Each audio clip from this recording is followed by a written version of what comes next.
proposed by the Senate. We are saying counties should get 335 billion and not the 310 billion that had been proposed by the Treasury. But that argument will be beefed up if today we confirm that during your one-year tenure, the funds that you've received have been put to use. Let's look at the exceptions. Already, the Auditor General has given us 20 pages of reasons why that money has not been put into proper use. Now, let's look at them one by one and see the kind of conclusion we'll arrive at the end of the day. It's very specific, and it will help us, Governor, if you can be specific. You use restricted tender, but as the chairperson has said, and also as the auditor has pointed out, that there were no notes from the accounting officer to justify why you should use restricted tender. The tender process is very elaborate. You have given us annexures which have not seen the award letter that you issued out, the acceptance, and also really the justification. And the queries that the auditor has raised, you've not responded to them. And when you come here, it shocks me to hear that you say we can supply that. And the chairman earlier on stated that this audit process is clearly elaborate.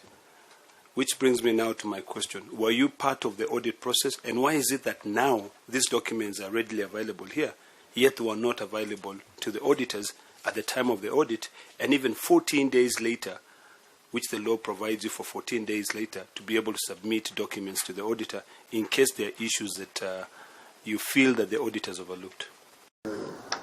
In response to the contract agreement for projects, the regular award and the payment for rehabilitation and civil works, and the observation that the contract agreements for the projects lacked the project's completion date. In response, I would like to say that the entire document was not attached to the payment voucher, hence also some extracts from the main tender document were attached. Unfortunately, we have since extracted the contract agreement which indicates the project start and completion date. There is it's reflected in Annex 1. In A, the bill of quantities, summary, supervision, and monitoring, costs and contingencies. Order, Governor, where would the annexures also be provided so that we can be able to follow? Clerks? Yeah, the observation that the bill of quantities, summary, supervision, and monitoring costs and contingencies were not supported by recommendations of an evaluation committee, neither was it approved by the accounting officer, contrary to Section 132(2)(c) and E of the Public Procurement Act 2015. In our response, we say that in the first interim certificates presented for payment by both contractors, there were elements of prime cost and provisional sums claimed. However, this was not approved for payment because they lacked supporting schedules, hence the contractors were paid less prime cost and provisional sums.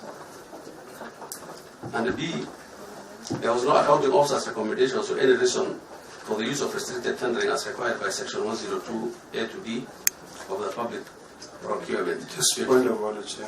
Can the Governor just go straight to his response instead of reading the query again as per the auditor? Okay. Yeah, the response will be, after awarding the advertised projects, we realized savings in our budget. This prompted us to undertake the extension of Kotile water supply to Hopi and Algeria settlement centers where drought was negatively impacted on the permanent water source and the citizens were suffering due to acute water shortage. The reasons for going restricted method of procurement was a time factor pursuant to Section 102B of the Public Procurement and Disposal Act. As the time and cost of advertisement, examination, and evaluation of tenders will be disproportionate to the value of the projects, bearing in mind we were in the last quarter of the financial year 2017-2018.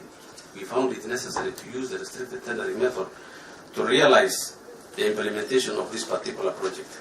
Therefore, the department was not in a position to use the open tender method for these projects, as this will take more time.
And I want to bring out what you've told us in respect of what the chair has already said.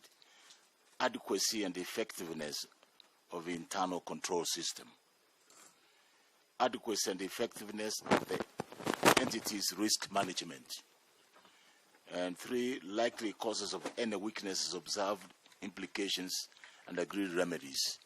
And yet, after making this bold statement, we now notice there are very many links.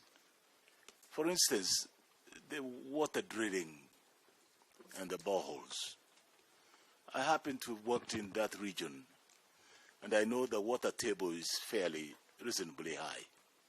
It's not very deep.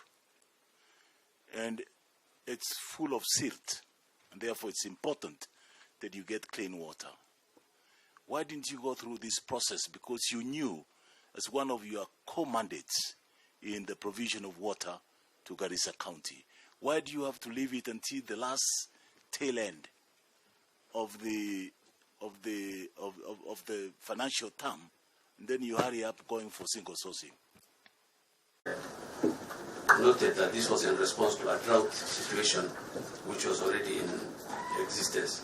And the 2, for the proposed drilling and development of Togo borehole in Balambala sub-county in the contract number CCG WST T04 2017-2018, there was no hydrological test, survey, and environmental impact assessment carried out. Further drilling was not supported in the government permit license as guarantee on quality and quantity of water. In addition, this was the response. The response is a hydrological survey was carried out for the borehole. The report is hereby attached for audit verification reference. I think it's in the annex. The laboratory test for the water was not carried out as the borehole drilled was dry, which means that not water or water fit for human consumption was not found there. Therefore, there was no water from the borehole that was to be tested. A dry borehole report is provided as evidence. It's also in Annex 1.2. The Fieldworks Developers Limited was contracted to supply and install submersible pumps. Although the items were received in the stores, there was no... Okay, I think our response to this is the submersible pumps were taken on charge in stores and later issued to the following centers: Banane Gokhar, Kamude, Masalani Water Supply, Mbalambala, Harbole, Fafhajin, and Sakat. The designation of the Inspection and Acceptance Committee is indicated in their appointment letter. One would be asking, and that's what I wanted to hear, Governor, is, for example, if you have an existing water project and you want to equip that project, as you have said, this was for equipping the existing water projects under the FAFI, in that FAFI sub-county. If the water project is there, what is ultimately urgent to use restricted tendering to procure equipment worth 12 billion to supply to an existing plant or project? What would be the justification that you would want either to buy pumps or pipes under restricted tendering? Because if it was, for example, medical supplies, you would say people are sick overnight and they have to be treated. But this is an existing water project. People are drinking water. You want to extend it, and you have clearly stated here in your response, because I was looking at your response where you quoted. You are saying here that it is a proposed extension of Kotile water and Algeria, Hobi, Jara, whatever, for the proposed equipping of water supply under FAFI, that number. So it's an existing project. What section of it is emergency to require? Or what is specialized about in the supply of pumps, pipes for a water project that will justify the use of restricted tendering? The reason I'm pursuing that, Governor, is if you leave that open, then what happens ordinarily in counties and other entities is you leave that for officers to abuse. And when they want to award a certain job to a company X or to a person Y, then they will just come and say that we have a case here where we are going to give this tender under restricted tendering. I hear you, Governor. Can you provide us with the evidence that the accounting officer made a justification that was then subjected to the necessary procedures before you went for restricted tendering on this? Yes, Chairman, we can provide. Why was it not? You see, if you gave it to us, we can say it has since been manufactured. Why was it not availed to the Auditor General? Because that's the gist of his query. I think mine, but Okay, maybe the two of you. One was the dams of Elgeyo Marakwet. The numbers might be different. The numbers might be smaller, but the seams seems to be similar. So, like in you have a contract agreement that is open-ended. You have BQs that are questionable. You have restricted procurement.